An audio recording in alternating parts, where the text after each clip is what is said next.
इसका जो planting distance है वो रो टू रो इसका 2 फीट रिकमेंडेड है, कि यानी कि आपने एक कतार का फासला और दूसरी कतार का फासला 2 फीट पे होना चाहिए। अच्छा, अब जो कतार के अंदर आपने पौधे लगाने हैं उसका पौधे से पौधे का फासला पोठोहार के अंदर जो है वो 8 इंच से 1 फीट तक आप रख सकते हैं। सेंट्रल पंजाब में आप 6 इंच से 8 इंच। तो पुरानी हमारी रिकमेंडेशन ये थी कि 1 फीट पे आप पोठोहार में रखें, और उस हिसाब से यहाँ पे 25 से 26 हज़ार पौधे बनते हैं पर एकड़। जब हम जाते हैं उसमें सेंट्रल पंजाब में, तो वहाँ 8 इंच पे इसको लगाते हैं तो 32 से 33 हज़ार प्लांट बनते हैं पर एकड़। ठीक है, लेकिन इस साल जो हमने यहाँ पे प्लांटिंग डिस्टेंस के ट्रायल किए हैं पोठोहार के अंदर भी, तो 8 इंच में ज़्यादा बेहतर रिजल्ट है। तो आप यहाँ भी 32 से 33 हज़ार प्लांट पर एकड़ इसमें रख सकते हैं। जी, और क्वेश्चन कोई? अच्छा, जब हार्वेस्टिंग कर लेते हैं जी जी तो डेफिनेटली वो मार्केट को सेल करना है एज ए कमोडिटी, तो इसमें जो मॉइस्चर या जो इसका ड्राई है वो कितने परसेंट है वेट लॉस अगर हम बात करें, उसका कोई अभी तक रिसर्च सामने आया है, चेक किया हमने कि अगर आफ्टर 6 मंथ रखते हैं, ये नंबर एक। नंबर दो, जब हमें हार्वेस्ट करना है तो स्टोरेज किस लेवल की होनी चाहिए? जी बिल्कुल, स्टोर में लेके जाना है या हम इसको नॉर्मल स्टोर में लेके? जी बिल्कुल, बड़ा अच्छा इन क्वेश्चन किया है कि हार्वेस्टिंग के पॉइंट ऑफ व्यू से जैसे हम हार्वेस्टिंग के ऊपर आए हुए हैं, तो इसमें जो फूड पर्पज़ के लिए जो क्रॉप होगी ना, मतलब हम कहते हैं कि जी हमने क्रॉप लगाई है और निकाल के उसको खाना है, तो वो आप किसी भी टाइम वैसे कर सकते हैं जब उसका साइज़ अटेन हो जाए। तो नॉर्मली ये 5 महीने की, जब ट्रांसप्लांटिंग के बाद 5 महीने की क्रॉप हो जाती है, तो उस वक़्त ये बेबी जिंजर के तौर पे आप इसको हार्वेस्ट कर सकते हैं, और वो साथ उसके थोड़ा-सा स्टेम भी काट लेते हैं, और रेड कलर की उसकी वो बड़ी खूबसूरत भी लगती हैं, और उसको आप कंज़्यूम कर सकते हैं अपनी डिशेज़ के अंदर।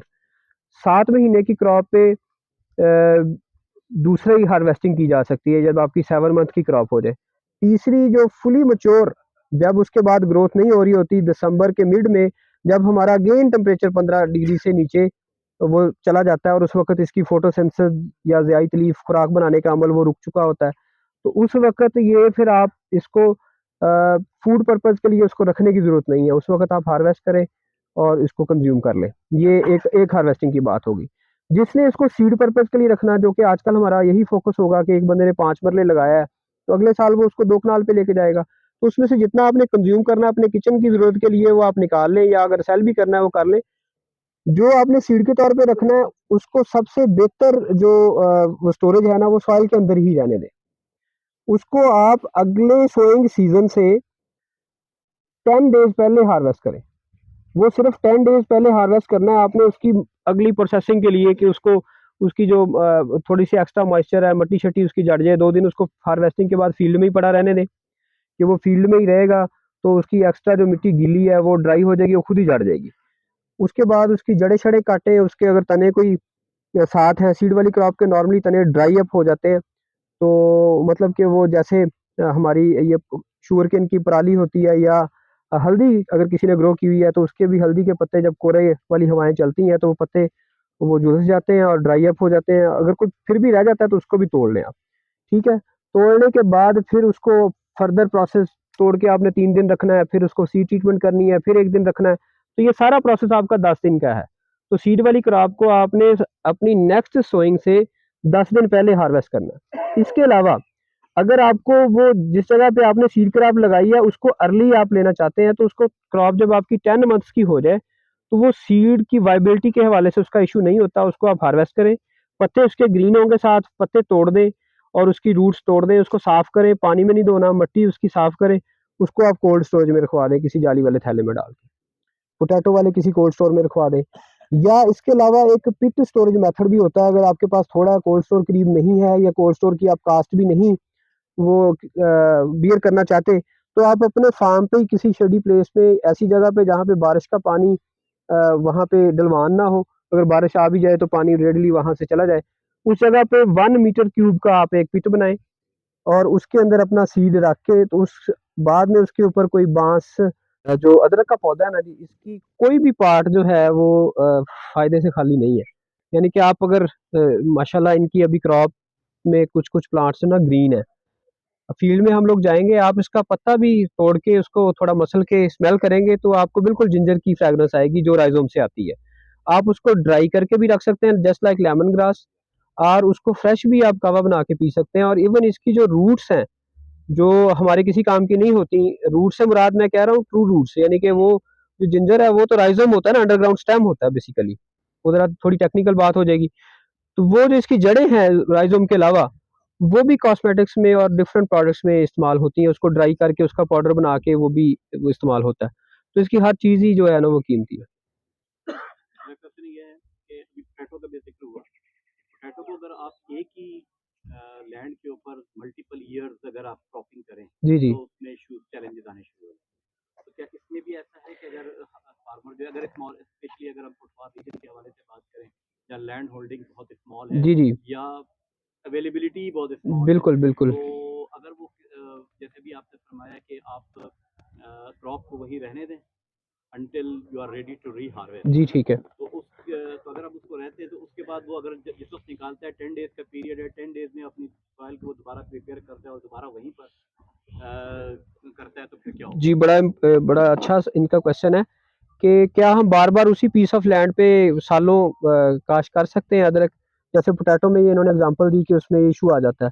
बेहतर तो यही है कि अगर आपके पास अल्टरनेट है तो 2-3 साल के बाद आप उसकी रोटेशन करें। क्रॉप रोटेशन एक अलग से सब्जेक्ट है। लेकिन अगर आपके पास ऑप्शन नहीं है, आपने उसी पीस ऑफ लैंड पे करना है। हमारे पास एक फार्म पे टनल मौजूद है जिसमें हम 7 साल से अदरक उगा रहे हैं। तो प्रैक्टिसेज़ ऐसी मौजूद हैं कि आप अपनी सॉइल को स्टेरिलाइज़ कर सकते हैं। वो केमिकली भी कर सकते हैं, वो आप सॉइल सोलराइजेशन का अमल भी, यानी कि आप उसमें अर्ली हार्वेस्ट कर लें, उसको किसी स्टोरेज में रखवा दें। अगर आपके पास 2-3 महीने का टाइम है तो आप अपनी सॉइल को ट्रांसपेरेंट पॉलीथीन शीट से कवर कर दें। जो हम टनल के ऊपर नहीं शीट डालते, उसी शीट से आप अपनी सॉइल को कवर कर दें। वो आपकी सनलाइट जो उसमें ट्रैप होगी, उससे सॉइल का टेम्परेचर राइज़ होगा और एनोरेबिक कंडीशंस क्रिएट होंगी, जिससे क्या होगा कि जो पैथोजन है, जो पिछली क्रॉप के पैथोजन रेजिड्यू रह गए थे सॉइल के अंदर, वो बड़ी हद तक तल्फ हो जाते हैं। हाँ, लेकिन अगर बैक्टीरियल डिजीज़, अगर कोई एक्सपर्ट कह दे कि आपके फील्ड में बैक्टीरियल विल्ट आ गई है या बैक्टीरियल सॉफ्ट रॉट आ गई है जिंजर के ऊपर, जिससे आपकी क्रॉप बुरी तरह मुतासर हुई है, तो फिर आपको वो पीस ऑफ लैंड चेंज कर लेना चाहिए। ये फिर उसमें खदशा रहता ही है। आप सोलराइजेशन भी करें या उसको फार्म एल्डिहाइड से ट्रीट करें या और भी फंजासाइड या बैक्टीरियासाइड से ट्रीट करें, लेकिन उसके बाद भी फिर चांसेस होते हैं कि आपकी जो क्रॉप है उसके अंदर पैथोजन अगर रह जाए तो अगली क्रॉप पे फिर वो लीथल हो सकता है।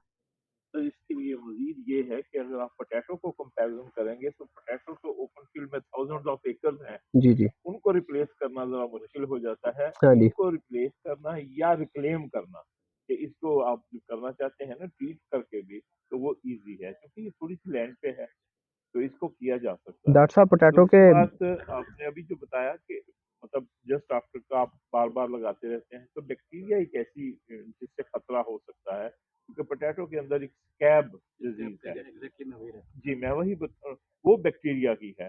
हम लोग इलिटरेट पर्सन हैं, हमें वो जो फार्मर या जो बेचने वाले जो जितने भी है ना, ये बैक्टीरिया को फंगस समझते हुए हमें फंजासाइड दिए जा रहे हैं कि फंजासाइड इस पे लगा दें, ये कर दें तो इससे कंट्रोल हो जाएगा। बैक्टीरिया के लिए तो सिंपली आप जो कोई भी इवन स्ट्रेप्टोमाइसिन, वो इंजेक्शन जो लगते हैं जानवरों को, वो उससे भी ट्रीट किया जा सकता है, लेकिन वो बहुत सारा रकबा होता है पोटैटो में। तो ये आपका थोड़ा सा रकबा है, ये किया जा सकता है ट्रीट। नहीं तो कोई रोटेशन कर दें उसी जगह पे, जैसे पोटैटो स्कैब के लिए हम कहते हैं सॉर्गम लगा दें, उसकी रोटेशन एक दफा कर दें तो वो उसके चांसेस कम होते जाते हैं। तो इससे भी है। वैसे पोटैटो का फार्मर रोटेट कर रही है। यही बात है ना सर, थाउजेंड्स ऑफ एकर्स वहाँ लग रहे हैं, जी सर। वहाँ रोटेशन मुश्किल है। पिकनिक पे पोठोहार में ट्राई किया जा सकता है और इस दफ़ा हमने रिक्वेस्ट भी की है आमिर शहजाद साहब से भी और कासिम निश्तर साहब से भी कि अपना जो इनका पीस ऑफ लैंड जहाँ पे ये इनको ऑर्गेनिकली कर रहे हैं तो वहाँ इसको करें, तो ये हो सकता है। वैसे इसमें खुशाइंद बात ये है कि इसमें इंसेक्ट का अटैक बहुत कम है। मसलन जैसे हम देखते हैं कि वाइट फ्लाई, एफर्ड, ये हमारी जान नहीं छोड़ते, थ्रिप्स, माइट्स। तो इस पे अल्हम्दुलिल्लाह 7 साल से मैं इस पौधे को कीनली देख रहा हूँ। अल्हम्दुलिल्लाह अल्लाह ने मुझे तौफीक दी हुई है कि इस पे काम कर रहे हैं, एक अपनी एफर्ट से कि चलें यार ये पाकिस्तान में इसकी कल्टीवेशन शुरू हो जाए। तो जब हम अपना इतनी इम्पोर्ट पे ज़र मुबादला खर्च करते हैं किस तरीके से वो कम हो जाए, तो इस पे कब तो अंदर टनल के अंदर भी 42 डिग्री होता है, यानी 1-2 डिग्री का फ़र्क सिंपली पड़ता है, ज़्यादा नहीं पड़ता क्योंकि हमने कोई कूलिंग फैन नहीं लगाए, कोई कूलिंग पैड नहीं लगाया।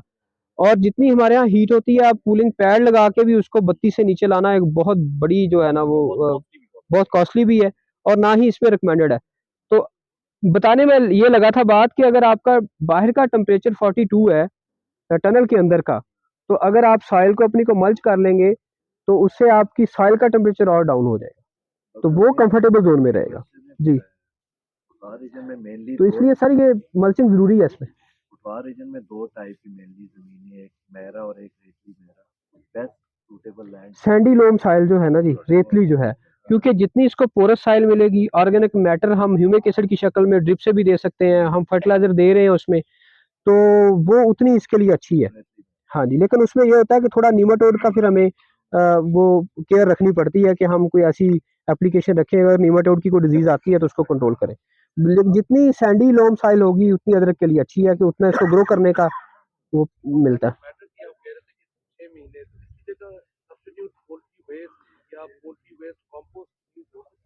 इसमें देखें जी कि आप वर्मी कंपोस्ट यूज कर सकते हैं, और जो हमारी पीट मॉस या कंपोस्ट मिलती है, ये न्यूट्री केयर के नाम से स्टारावाल, वो सस्ता सोर्स है। हाँ जी,